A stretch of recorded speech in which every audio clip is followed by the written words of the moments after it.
Awesome stuff. I just started the recording, so you can let us know when you're good to go. Then we can start going. Gonna title right away. Yeah, I see, sir.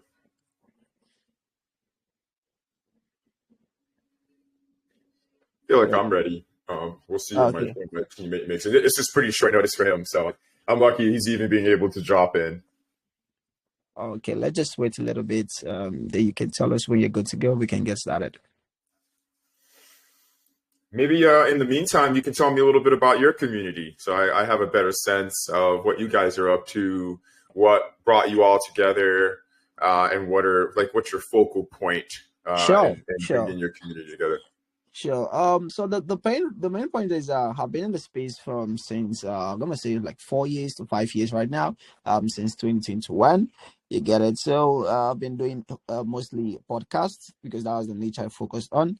I've been podcast hosting AMAs for different types of projects. So during the past few years there have been different types of ecosystems like and so on and so forth. So I've dive into all of these niches, most especially DeFi pin. You get so a lot of crypto projects hosted, most especially this year, with different kinds of incredible utilities, most especially this year.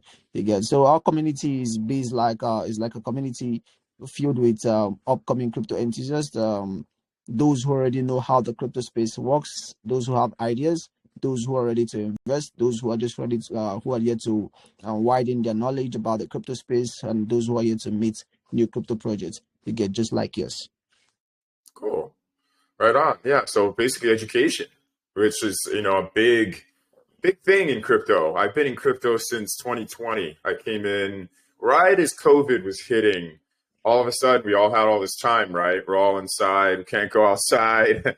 And I started doing a lot of research, and I had some problems that I wanted to solve. At the time, I had a little bit of extra capital from my business that I had for 20 years. And I'm like, what is going on with crypto? I'd heard a lot about it, and it wasn't always good, right? Crypto has a lot of scams in it. There's a lot of fraud. There's a lot of rug pulls, slow rug pulls, and all this sort of stuff. I'm like, what is going on? What problem is it trying to solve? The biggest thing that attracted me, I'll kind of sort of present myself there. I came to crypto 2020, May of 2020. And I had a background at that point. I was a veteran in the IT industry, right? So I had a company. I was a managed service provider. So I knew what technology was doing for people at the business level. And my job was to make sure that they stayed in business. So I was there 24/7, 365 to make sure that they had all the systems in place to be able to do their business night and day. And I serviced my clientele for 20 plus years over in Hawaii, over on the islands, across that island chain. That's where I lived for about 20 years or so. So, see, my partner here is here. Will my partner be able to join on camera also, or is it just me? Yeah, you guys can split the screen. I think that is gonna be possible. Raise here. I think he can raise his hand up. I'm gonna get him unmuted. Jerry, kindly please raise your hands up so I can get you unmuted as well. Cool. Okay, awesome. So that, that's my background, right? I have a lot of sort of technological experience and deployment, implementation, and understanding of that world. And all of a sudden crypto is here. And I'm like, what is one big problem in the world that I'm seeing personally, I'm observing?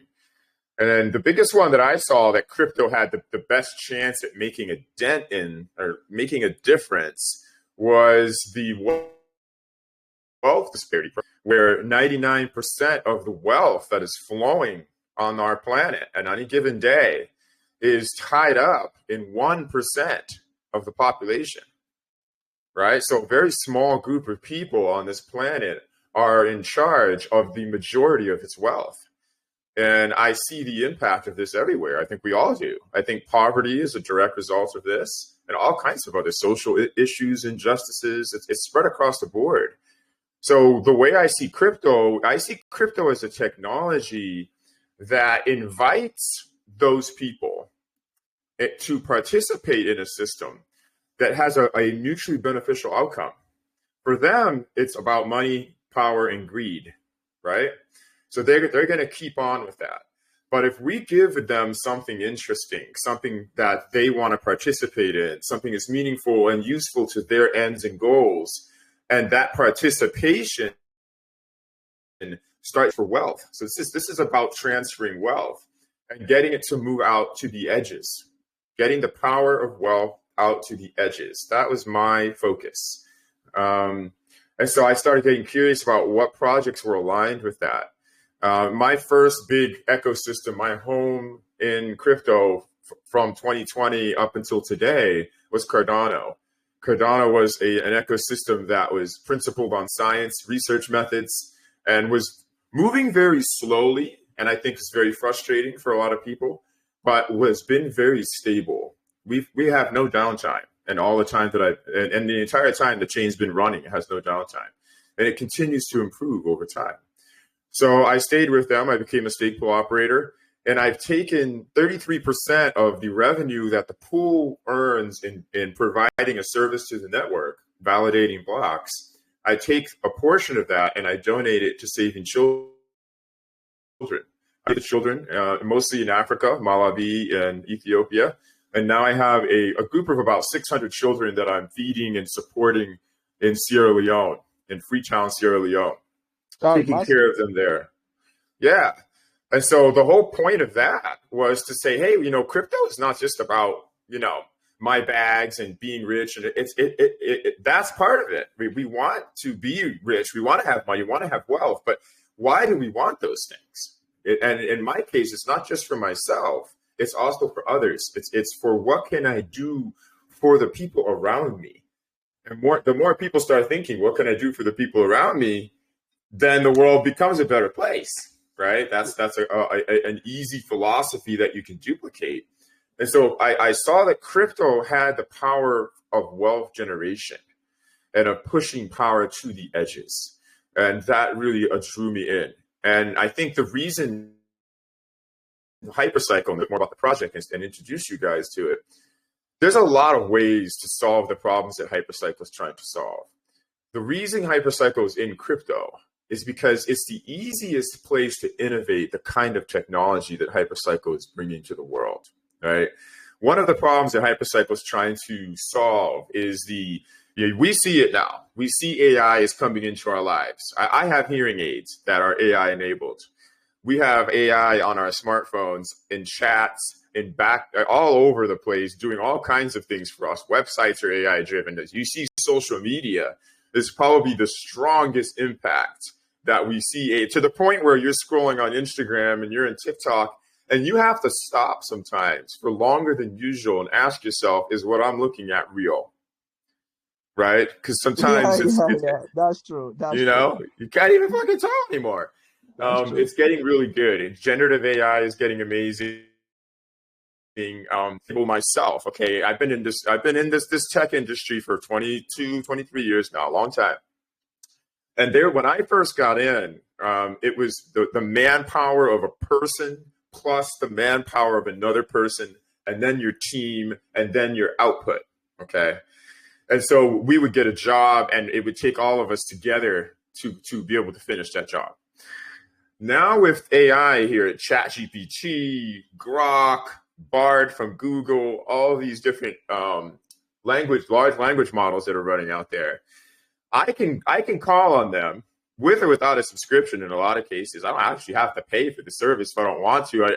I'm finding that after a while, the more you're hitting it, the more aggressively you're asking for interaction with the AI, you need to get into a subscription because it's just too heavy and it falls behind and you fill up the memory.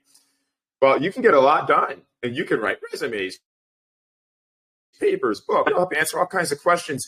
It's also very good at coding. It'll build entire web pages. It'll help you build applications. It'll help you understand how to integrate your back-end Python server with what's happening on the app in front of you. And all of these things are possible. So all of a sudden, you're able to do the work of 10 people by yourself in much less time and still be paid reasonably. So there's a demand that all of that I've just described is putting on the industry, AI compute. where is all that power to process all of those requests going to come from? Right now, the majority of that is sitting in very large data centers, Amazon Web Services, AWS, Azure, Microsoft Azure. I think Grok, I'm not sure, I think they built out their own, Elon Musk. Suppose these are very large, centralized data centers, okay? We know in crypto is decentralization. Why? Because decentralization is addressing censorship. It's addressing corruption. It's addressing the centralization of power in a small group of people to make decisions for you that aren't good for you. So decentralization helps to spread the power balance out. And that comes back to spreading the power out to the edges, right? So it's another reason why HyperCycle is aligned with crypto, because what it's doing is making it possible for anyone. And I mean anyone. You don't have to be tech savvy to participate in the wealth creation economy that HyperCycle is giving you access to. HyperCycle is bringing the ability to supply the industry of AI compute with a foundation and an infrastructure that enables it. And by participating in providing that compute and being able to respond to that demand, you, the HyperCycle node factory owner, the token holder, the utility for that whole ecosystem that powers it and makes it possible. This is one of those, I would say in crypto, right? There's a lot of speculation hype, right? We're always like, what's this token going to do? I have to get into it now when it's early, when it's cheap, because it's going to go up. And why does it go up? What utility and actual job and activity is the token doing?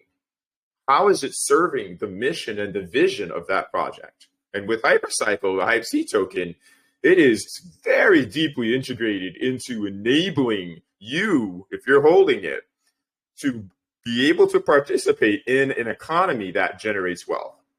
And it is as easy as getting the token, grabbing a license, enabling it, and having compute come and start to generate revenue. And then in some cases, it's passive, and in other cases, it's active. You, with the token and the license, are enabled you actually have your own business in a box, very easily created with our application to participate in the wealth generating economy of AI compute. That's what HyperCycle is doing. Now, they have a very unique approach to how to handle that, because if you think about it, stop me and ask questions, and don't let me keep talking and running on forever, because I'll just go Yeah, on. yeah.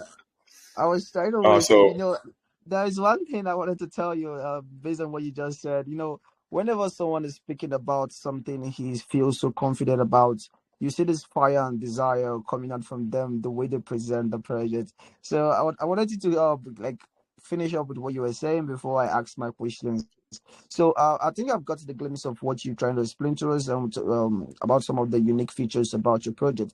So I wanted to talk about milestones you got on achievements in which you guys have had, like success stories in which you guys have had. Tell us, can you share us through some previous milestones and achievements in which you guys have had over the past few years?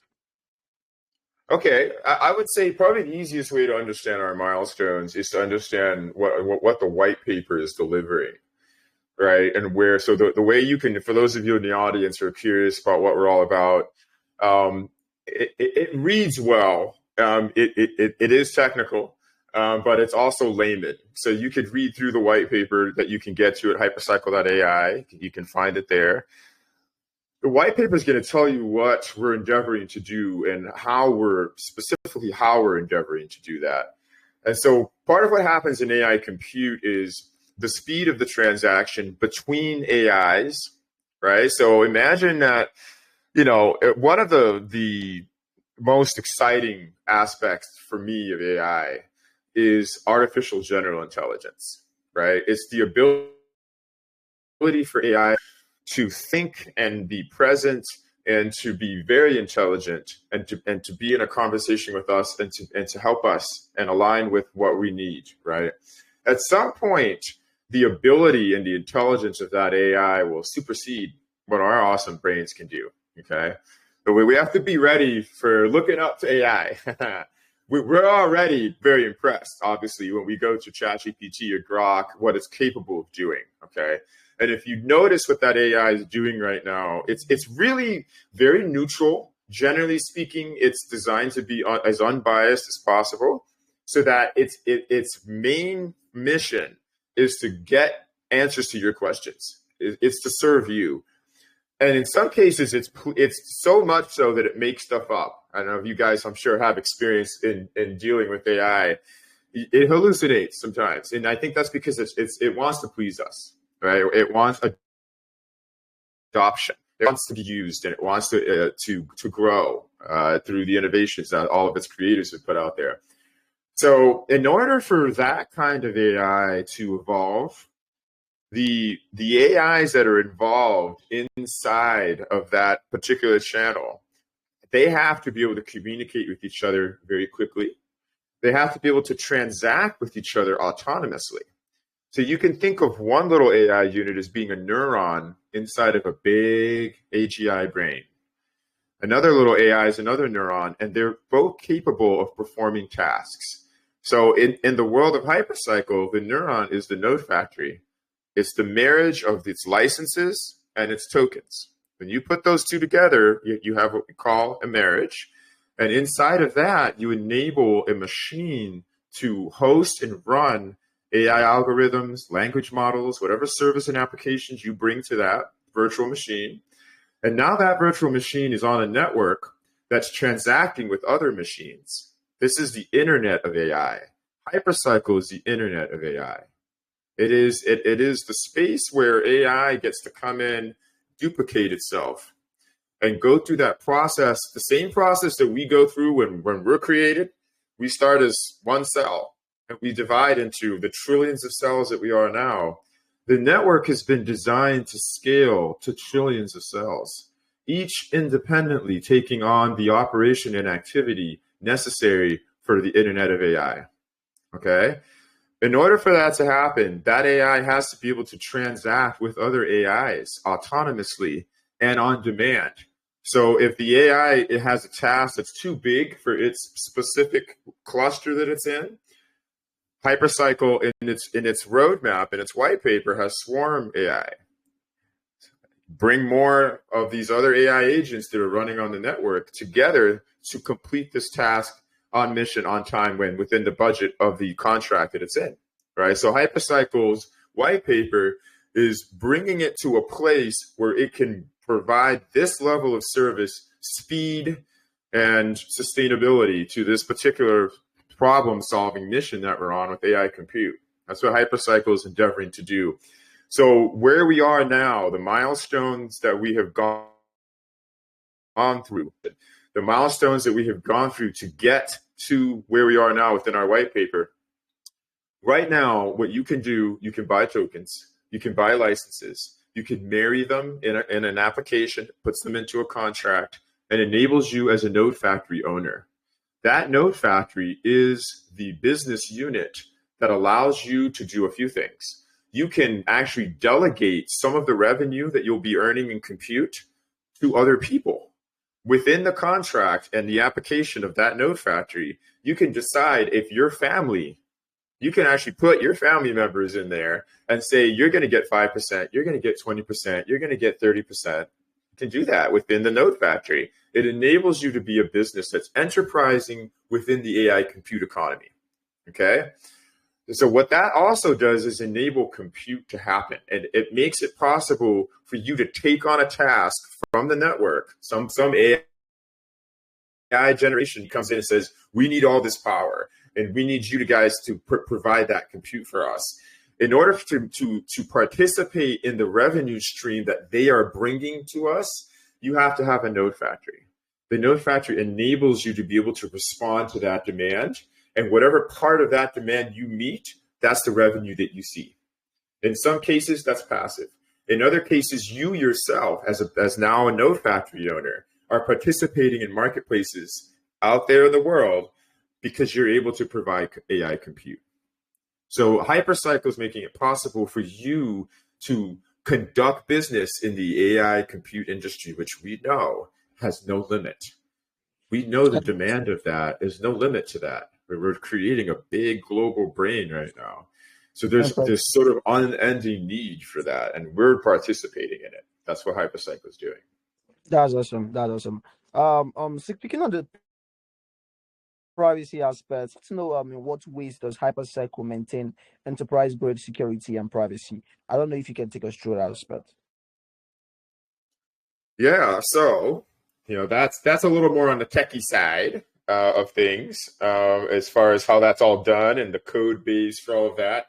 Here's what I can tell you: all of that is going to become public information over time. Right now, that's all in GitHub repos that the developer teams are using to build the applications to bring the revenue streams to the Node factory owners. That's where that is now. So because we're dealing with people's money, all of the industry standards and enterprise grade security and all that kind of stuff is being observed and met and implemented within these code bases. We have to, because if we're going to be moving that much currency through our code base has to be rock solid. It makes it easy for people to feel confident and secure in what we're building and doing for them.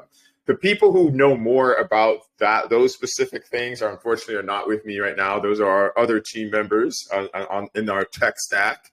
We do have, a scientist, PhD. We have all these people on board that are helping us build this. I can't give you any discrete little factoids about this and that, but I can tell you that I have looked at how we approach where we are in the standards and the certifications, and I'm personally confident, and I feel good about the decisions that I've made to invest in this company to become part of its team.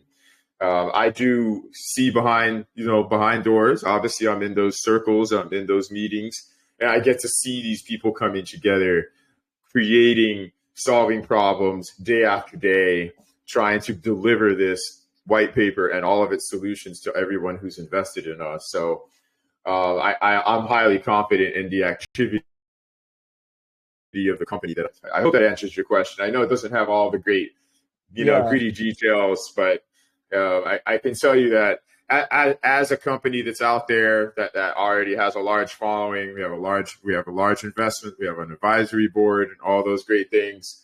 Though all these questions have been addressed, obviously, because they need to be, right. You can't just be flying out there by the seat of your pants, making stuff up as you go along, which a lot of people in crypto do. We Understand. know it. They're always reinventing the wheel, and it's kind of frustrating. It's like, come on, people. This person over here built this. Why don't you build on top of it and work with them instead of starting again at zero and trying to build up something new? There are some cases, like with HyperCycle, they had to start layer zero because of the problem that we're solving and how we're entering that market. We had to innovate and start from scratch. And you'll see that in the white paper. We are a layer blockchain, right? And there are reasons for being at that layer. That layer enables us to interoperate with any other blockchain, any other payment system, and any other form of crypto can do business across HyperCycle's network. We wanted to make sure that that was a precedent and a philosophy that was set and implemented early on, so that we don't have an interoperability issue. Investors are not siloed and stuck with us. You can move around and transact with other projects that you're already in if you like. So I hope that answers that question. Yeah, yeah, it does. So quite amazing. So before I dive into the tokenomics aspects, like you do a quick rundown on that aspect, though you said you don't know much about that. But before we dive into that aspect, I want to get it clear. Are you guys standing like a middleman or like a third party in terms of offering AI agent services? Okay, say that last. Are you I'm guys a are you little guys trouble. is okay? Are you getting me? Okay, I wanted to know, would love to know if AI cycle is what am I saying? HyperCycle, is there like a middleman or a third party in all the AI markets, like the services in which you guys are offering? I wanted to get that clear. Okay, I think I understand your question. Tell me if I'm wrong. So you're asking if there's a middleman somewhere inside of what? Our development or our Like partnerships? the services which you guys are offering. because you said you're partnering with other agents, AI services to do what you guys do. So I wanted to know, on what basis are you guys standing? Like, are you guys offering the services direct, or you guys need to get connections and partnerships with other AI agents? Oh, that's a good question. Direct. So we're direct. There's no middleman here. But I'll tell you what there is. So, for example, you have to ask yourself, how does the node factory owner become known by anything that has a demand on the service that it provides? There are marketplaces for this. We're building a marketplace where the node factory owners and the actual hardware owners come together, and they provide a way to run the AI that has a revenue stream. The name that we have for that is the AIM. The AIM is the service that is deployed by the software stack that participates in the marketplace of AI compute. And these AIMs can do anything. If for any of the tech savvy people out there, if you're familiar with Linux and you're familiar with Dockers, those containers that are served within those tech stacks, anything that can run inside of there, which is actually anything. Pretty much anything that you're interacting with on the internet now is Python, and it's probably sitting in one of these containers. If you can run it inside of there, you can participate. And what HyperCycle is doing is it's enabling a payment header on that technology to be able to transact with other AIs autonomously. Okay, that's one of the things that sets us apart. And doing that at a protocol level that is very fast. You need to have very low latency, especially if you're going to be doing AI and AGI functions, cognitive functions, right? When you start to build an AGI brain, you have to have low latency between all those endpoints. That's the other thing that HyperCycle is enabling. So there's no middleman for us in terms of us being able to put out a model and a marketplace that you can start to see revenue in. What we are promoting, because this is an open source project, we are publishing all of this information so that you can build with us. We want that. And I would say within the next 3 months, the end of 3 months from now, I would like to see the hackathons. That's where the builders can come and start playing with us through our SDK, and they start building applications. There's already a closed alpha that's doing that. I'm actually part of that. I'm building some of those myself. But I would like to see a much larger group of people who really see the opportunity that is HyperCycle participate, join us, and that is the pathway, is through the hackathon and through our marketplace. One of the other cool things about these AIMs is, as a developer, let's say you're a developer here out there in the community listening to this, and you're like, okay, wow, Python, okay, and I'd like to build something. I want to build an application, make it an AIM, and have that AIM deployed by the network. Every time that AIM runs on any of the nodes that are deployed out there, there's thousands of them now, you get a royalty. So there's actually a royalty structure within the cost model of these AIMs that allows you as a developer to receive usage of your AIM, right? So there are three revenue streams here. The royalty stream through the AIM developer, the stream that's coming to the node factory owner that's enabling the AIM. The AIM is enabled by the node factory. And then the hardware owner, the person who's providing the actual hardware compute. Those are the three revenue streams. And, because if you're a developer and you're a node factory owner and you're a hardware owner, you now own about 74% of that revenue stream, right? So the more of those pieces you own, the more you see from that incoming revenue stream. And it's very flexible. So what we hope, and to finish this, to answer this question, we hope that collaboration and partnership sets up. And everybody's like, I want to plug into this. I need this. I want this network. And I'm going to build. I could build my own marketplace. Or I'm already a marketplace. What are your APIs so that I can integrate you into my marketplace, right? So that's what we're doing. We're just making it as easy as possible for anyone, your cousins, your brothers, and people who actually, you don't even want them doing tech-savvy things, to take a box, plug it into the wall, get on an app, connect it to Wi-Fi. Done. You're now participating in Impressive. the computer economy. That is what we're building. I have one in my home. It's already here. Impressive. Um, Speaking of yeah, the software, speaking of the sports software you just made mention, I saw one you posted on your X, like a box, like rectangle box. Is that part of your platform?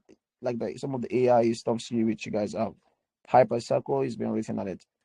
I don't know. I'm gonna go to your X and just check that real quick. You posted it are on your you asking X. I wanted about to know if, my ex? You talking about my ex account? yeah, there's a picture you posted on your X account, with Hmm. where you're holding like a box. Yeah, I think that's from HyperCycle. Yeah. So, because I went through your profile, I see you're more determined in this project. yeah. You're like, who's So, this tell guy? us more about that. Tell us, Yes. so tell us more about that particular I would project. love to. By the way, if you could, Chris, while I'm talking, see if you can figure out how to get Jerry. He's out there, he's listening, but he's having trouble joining video. I don't know if Telegram lets you do multiple video participants, but see if you can work with him while I'm answering that question to the video stream. Okay, can he raise his hands up? I'm gonna get him unmuted right away. If he can raise his hands up, I can do that. Um, try to find him. I Jerry don't see him on Hall the. is his name. See if you can find a Jerry Hall out there. I don't see him. I don't. He might Okay, have I've seen fallen off. him. Seen. Okay, so Jerry, right now you can share your screen. I think that'll be best. You can just on your video. How you doing, Jerry? Hello, hello. Can you hear me? Yeah, I Yes, I can can hear hear you. you. Sound is clear. Yay. All Can you right. try Welcome, sharing your Jerry. screen if you can Truth do be so, told, or you just be truth be going. told, Raymond is Okay. doing an absolutely incredible job. And I don't know how much more value I can bring to the equation other than possibly something great for the community that's listening. And so I don't think I need to be on camera to do that. Why don't I do this? Okay. HyperCycle. You, Oh, go ahead. no, go ahead. I thought you were done speaking. Go ahead.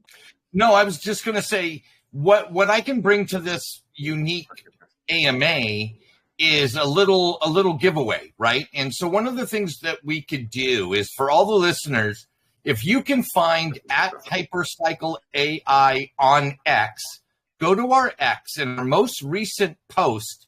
I want you to number one, follow us, and then number two, comment on our most recent post with the term multi-agent network. If you do that, you've just literally entered a prize pool where the minute I am able to transfer you a level 10 node factory issued on the base protocol, which is probably about 22 days away, I will do that. These are node factories that once you get them in your wallet and you start to operate them, eventually over time will have the capacity to run 1,024 separate AI agents performing 1,024 separate tasks that earn money.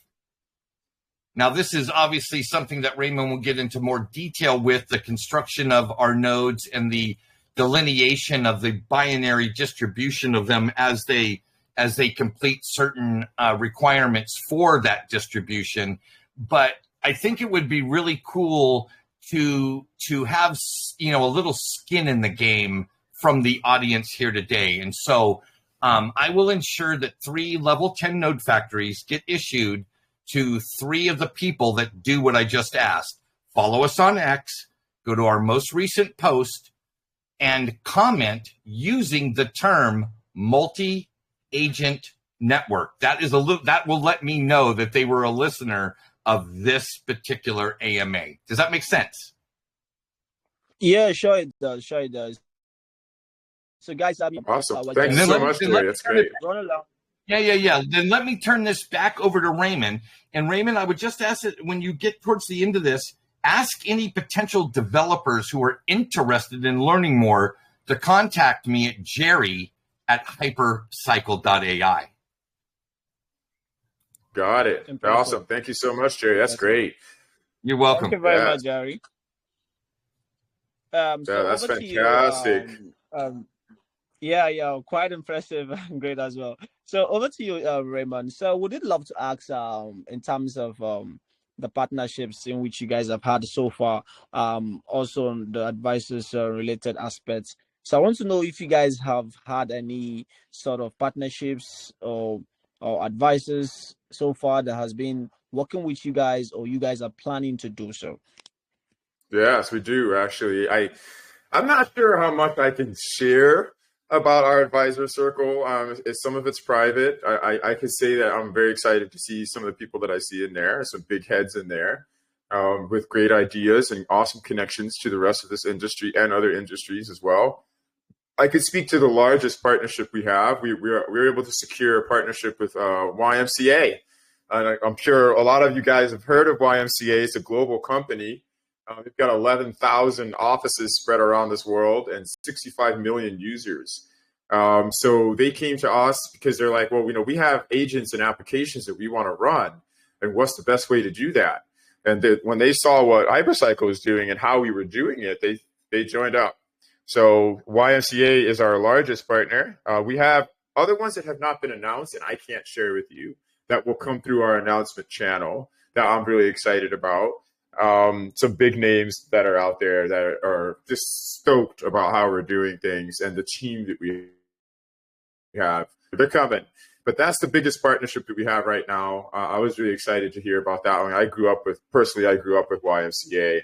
And I'm just imagining how this works, right? What is the application that's running, and how many people within within that enterprise and that global company are actually using it, and what ways they're using it.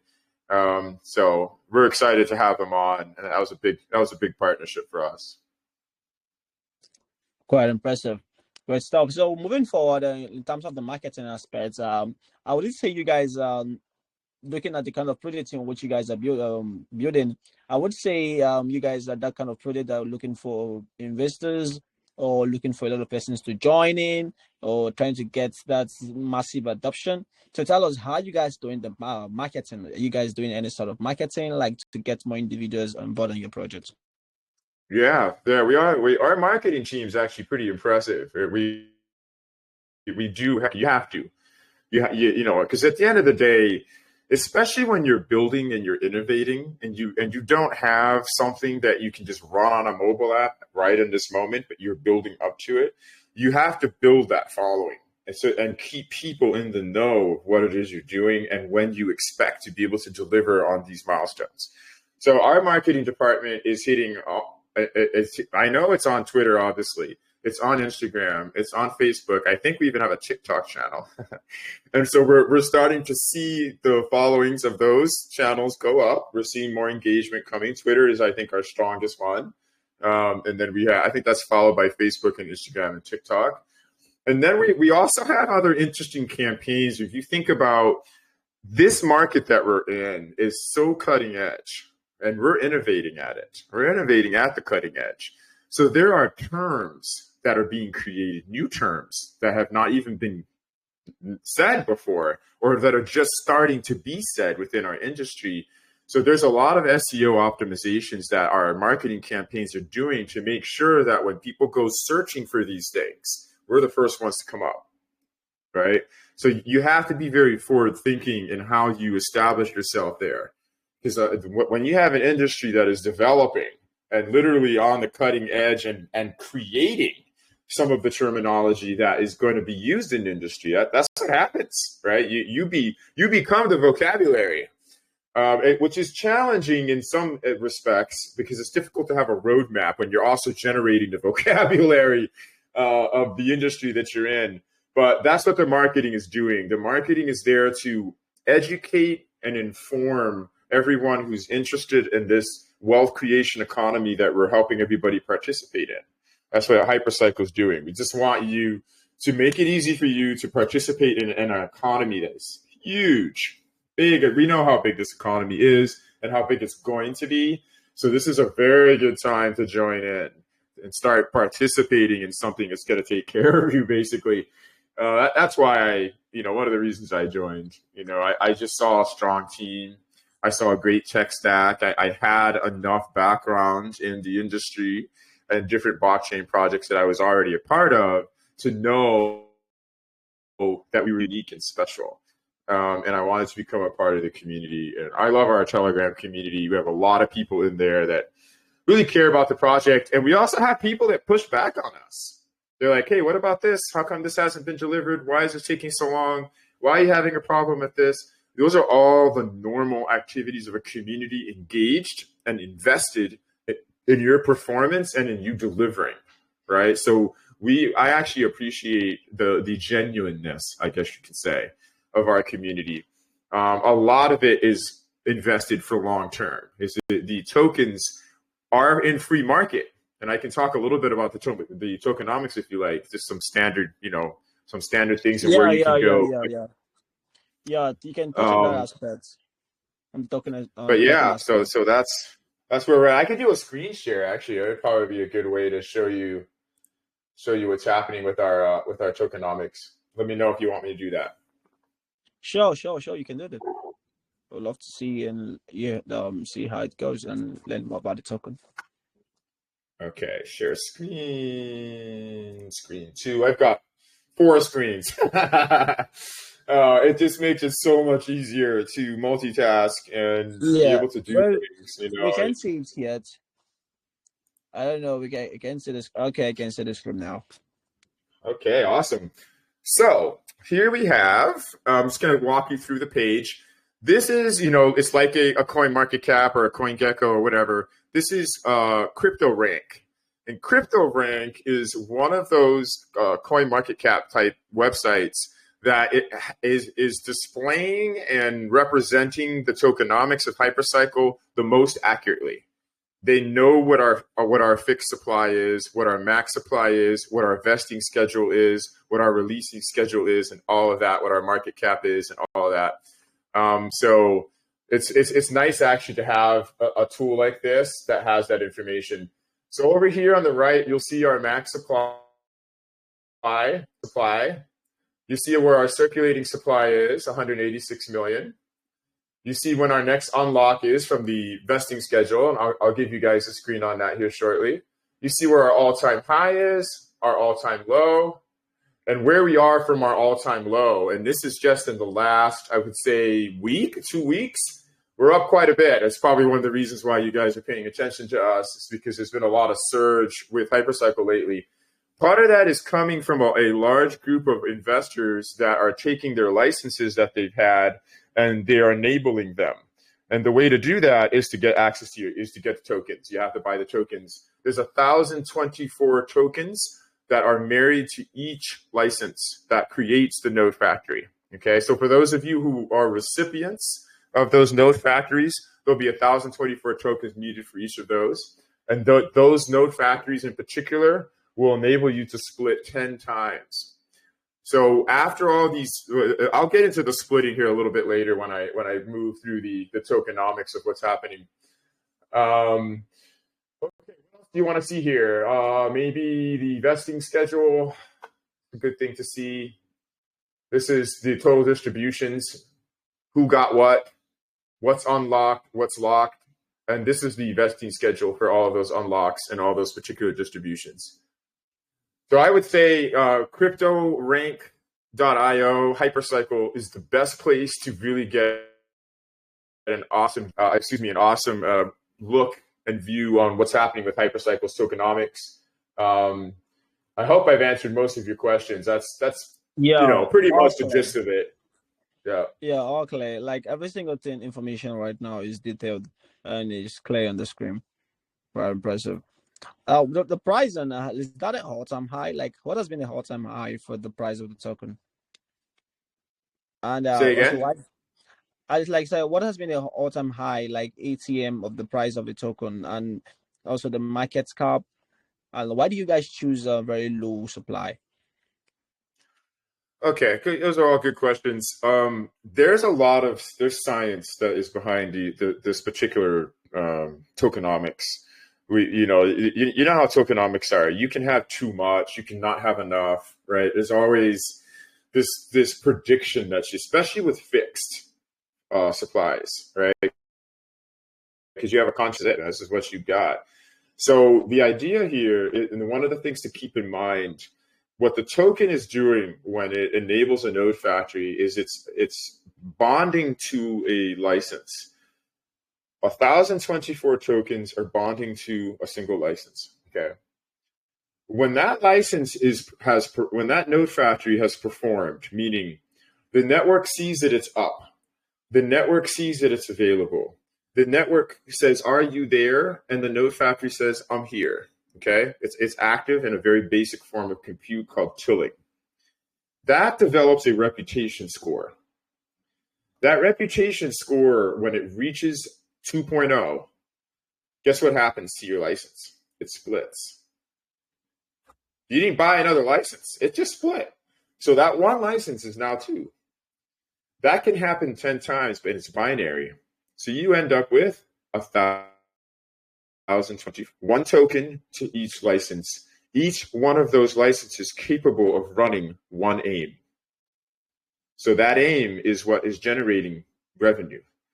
So if you start with one and you end up after 10 splits with 1,024, each of them capable of generating revenue, you can see how this scales. And you can see why this is a very early good opportunity to get into something that is generating this much wealth.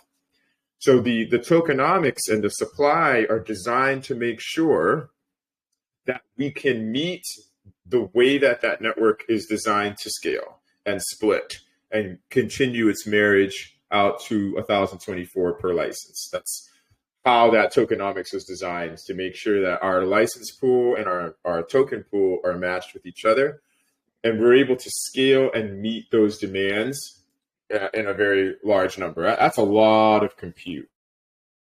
Each one of those capable of generating, remember, at the end of the day, okay, and a lot of token projects cannot say this.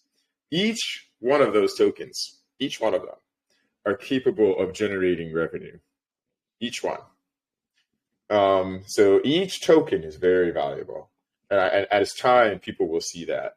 Right now, the tokens that you see are placeholders on Ethereum, and also now we're moving to Base. We're going to have Ethereum and Base.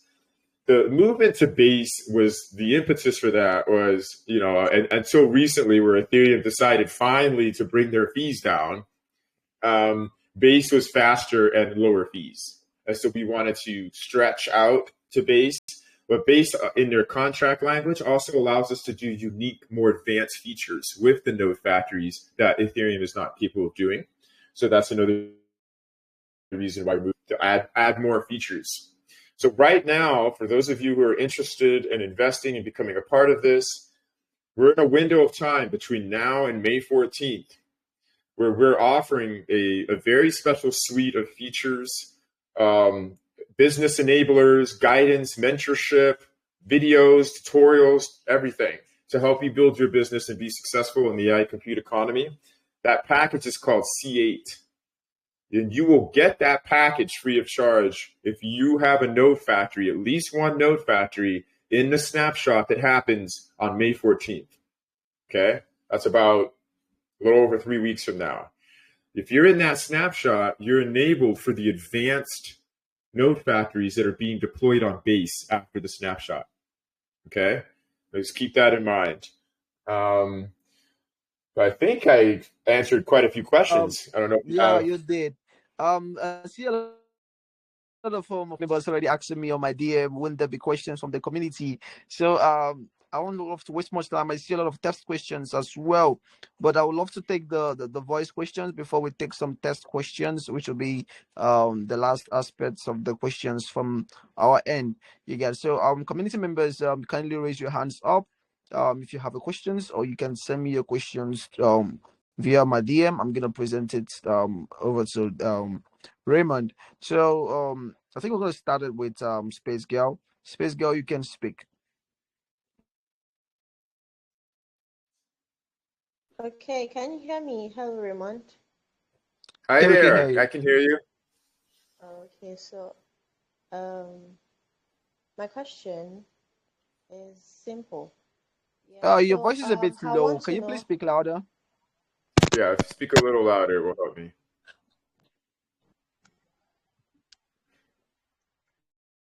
Can you hear me now? Yeah, we can hear Yes. you. Yeah, that's good. Okay, so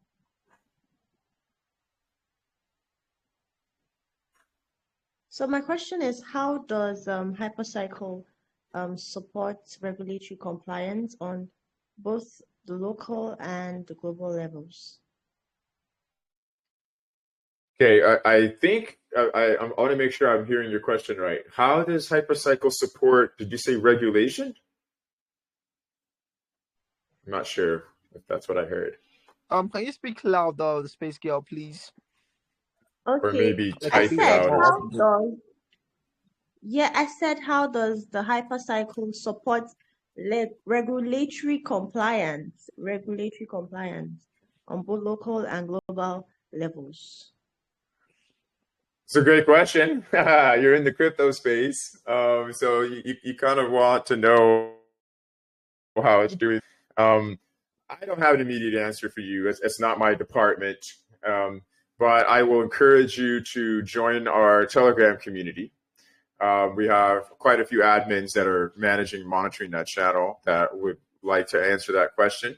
And if we can't get one immediately, there is an answer. We'll get the answer for you. I think it's a great question. I appreciate you asking. And I don't have the answer to that, but I know that someone on our team does. So I hope you can go to that channel, go to the website, maybe even on X, there's some information on there about that, and get an answer to that question. Impressive stuff. Um, Miguel, you can ask your question real quick, please. I think we're running out of time. And Yeah, I Miguel, got 4 minutes. your question. I hope you guys can hear me. Right? I can see Miguel's come up as a Um, speaker. can you guys hear me? I can hear you. I can hear you. Okay. Thank you very much, Raymond. Thank you so much. I'll try as much as possible to shorten up my question. So while I was going through the webpage, one thing that kind of like caught my attention was the layer 0 double plus model. So I just wanted to know technically how that kind of functions for HyperCycle. Okay, so you're on our website now and you're seeing, can you point me to what you're seeing so I can see it myself? Okay, so on our website, where are you looking? I'm looking at the website now too.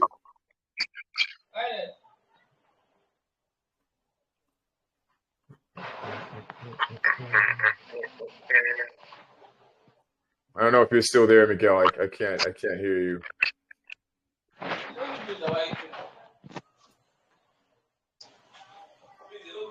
Sorry, can you hear me? I can hear you now, yeah. So I'm just kind of looking for where on the website you're seeing that, so I can take a look at what you're looking at. Okay, so I'm just going through the layer 1 blockchain integration, and I see that the network is built on a layer 1 blockchain, and it's leveraging Singularity Net's proof of reputation consensus model, and so that's not data structures. And I see that it also ensures trust and transparency. And so I happen to have a brother who's actually a web developer, and I know after most of the times when he talks about layer 1 producing some singularities, he sometimes made mention of some layer 0 double plus model. Now I noticed that based on the fact that layer 1 HyperCycle actually works with the same layer one blockchain integration, I figured that this is the same model that you are also going to be going up with. And I just wanted to know if this is something that you are trying to integrate for HyperCycle, and to find out why you're actually going with it. But Okay. Yeah, I think I understand your question. Kind of like why layer zero and how do we integrate layer one and different kinds of ledgers.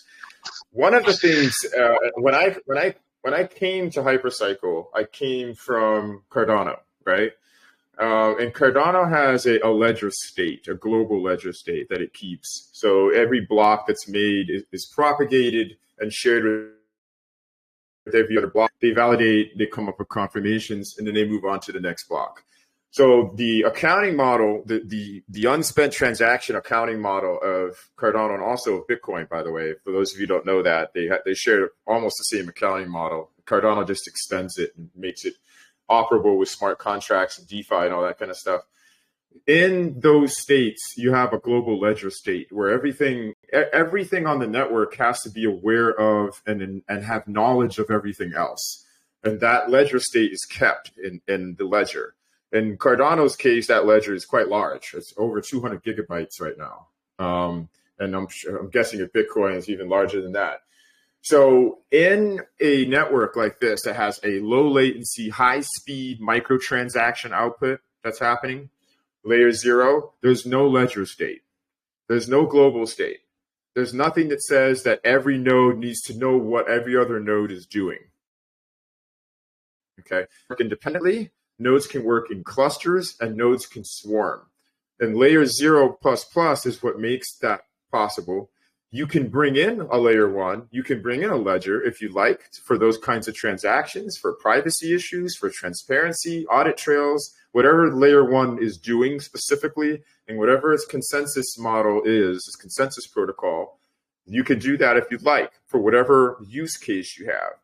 The idea is if HyperCycle is going to position itself as an internet of AI, it has to be running and working and building from a foundation that is not putting that constraint on whoever the builder or the developer is. So you can bring in a layer one model and use that model on top of HyperCycle's microtransaction total IP layer on top.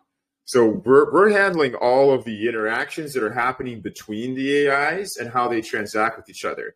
The AIs themselves are going to be talking at a layer one, a layer two, a ledger, a non-ledger. See what I'm saying? So the floor of being able to have AIs communicate with each other is HyperCycle. HyperCycle is the synapse. It's the communication between the neurons in the brain, if that makes sense. It's the software. That's all it is. It is a very open, very flexible container, allowing you to bring in your AI model wherever your application service is and run it within an environment where all these people are participating, providing the compute. The node factory owners are enabling the environment to actually happen and a place for you to be able to containerize your project. And then you build on top of that and you have all your layers. So I hope that helps you to understand what HyperCycle is doing, what layer zero means, and what layer one brings, or doesn't, depending on your implementation. That's really pretty really amazing. Thank you so much. I actually have one more question, but I know we are running out of time, so I'll just leave that. Yeah. Raymond. Thank you very much, Miguel. I think we're gonna take You're one last welcome. question. Yeah, great question. One last question from Bukasin. Bukasin, you can ask a question, please, real quick. Keep it short, please. Hi, Raymond. How you doing, man? I'm doing How are we great. doing? I can hear you. Yeah. Can you hear me now? Yep. I love your picture, by the way. Is that an eagle with the sun over it? That's it, man. That's it. I love it. I've seen that image before. It is awesome. I love that. I love that image. So what do you got? What's happening? So I was scrolling through your tokenomics, and I was really wonder, but something caught my attention It seems like you guys have a path for KOLs, and also before TGE, it seems like you guys will be selling a TGE for 7 point something percent. Am I correct? You know what? I'll be honest. I'm having trouble. I'm having trouble understanding exactly what you're saying. So I said, It could be my hearing, but so I said, I was scrolling through your tokenomics. is there a way, Chris? Is there a way for the people to ask questions in text in your Yeah, channel? yeah, yeah. Or That's yeah. You know what's gonna happen? I think they can. You guys can send me the test questions. I've already got like three other text questions here. I'm just gonna take that. Focusing, you can send me your questions on text. I'm gonna forward it to him. Raymond, you can forward the maybe test we can question answer here. it. I think we're gonna take. Sorry about Okay, that. I'm just having because a little trouble hearing. focusing, yeah, Okay. focusing. Kindly send me your questions on text. That would make sense. So let's take these questions. Then maybe we can wrap things up. Because we're running out of time already. So this question is coming from. Let me see. I'm trying to get the good one. Edward. He's asking. Let me see. He says. What makes HyperCycle different from traditional isolated AI environment? I think that's his question. Okay. I probably have answered that, but I'll give it another go. So yeah, what makes us unique and other, the way other people are doing it. I feel like part of what is setting us aside from everybody else is what you're hearing a lot of right now. Well, one of the biggest buzzwords is AI agents. What you have to ask yourself is, what are the constraints, limitations of the agent? What are the frameworks that the agent is running within? And what is the reach, its scalability, and expandability of that framework, right? Part of what HyperCycle is doing, why it's positioned itself as a layer zero, is to put as little constraint and limitation on your development of that agent and what it's capable of doing, and specifically how it interacts with other agents. How is it talking to other agents? How is it forming a communication channel with them? But more importantly, at the end of the day, if the other agent that your agent is talking to does something that helps the work that you're doing as an agent, you want to be able to transact with that agent and actually perform a business transaction. So HyperCycle is making it possible for the agents to perform transactions with each other autonomously and do that quickly with very low latency. So that, especially when you start bringing in other types of functions like AGI, where you have cognitive functions, deep learning, creative thinking, and responding to the inputs of an environment around you as an artificial general intelligence, you want those things to be happening quickly. So your network has to support that foundation. And I think what's another thing that sets HyperCycle apart is TOTA IP and the Earth-64 data structure and the servers that are within that protocol. Do a little bit of research around TOTA IP, Earth-64. Check out the white paper. That's going to answer a lot of these questions and start to give you a nice visualization of what sets us apart from other AI agent frameworks and networks. Interesting stuff. A question from Booker was really services. He was asking who can use the HyperCycle, and is there any form of discrimination in terms of access or functionalities? No discrimination. No, this is a global phenomenon here, right? We're not closing the door on anybody. It's an open source protocol. We welcome you to come and build, innovate, and participate in what we're doing. So we don't like to put restrictions on you. We are a community, of course. So if you're really mean, we might not like you. But Yes. you could be a little mean, but really at the end of the day, what it comes down to is what are you asking for and what are you bringing? And if you're willing to work with us and cooperate and innovate and build, we welcome you. So yeah, I hope that answers that question. I want to also start to end this and remind, go to Twitter, HyperCycle AI Twitter. If you want to become part of the prize drawing, you're going to get a node factory. There's 3 of them that are being given out. You have to comment in the last post that account did. Make a comment in that about the space, about multi-agent AI systems. I believe that's the wording that Jerry gave us. And if you're a developer, you can reach out through there. Jerry at hypercycle.ai. We'd love to hear from you. We're really making that invitation to the developer communities. You guys are the ones that build stuff. And we are providing a really unique, exciting, innovative environment for you to build and innovate and deploy and see revenue. That's what we're doing. So we want you as much as possible. So please come say hi. We will have hackathons here, hopefully within the next 3 months. And we'll start, growing this community. Thanks so much, Chris, and the rest of you guys. Awesome, I really appreciate the energy of your very community much. today. Yeah, Sure. it's Thank been you a very great much, AMA. guys. Awesome stuff. Thanks for everyone who tuned in for this AMA. That does it for today. Thanks once again, Raymond, for honoring our invitation, and thanks for everyone who tuned in. So, bye. Right. I'm gonna send you the AMA record shortly. Thank you.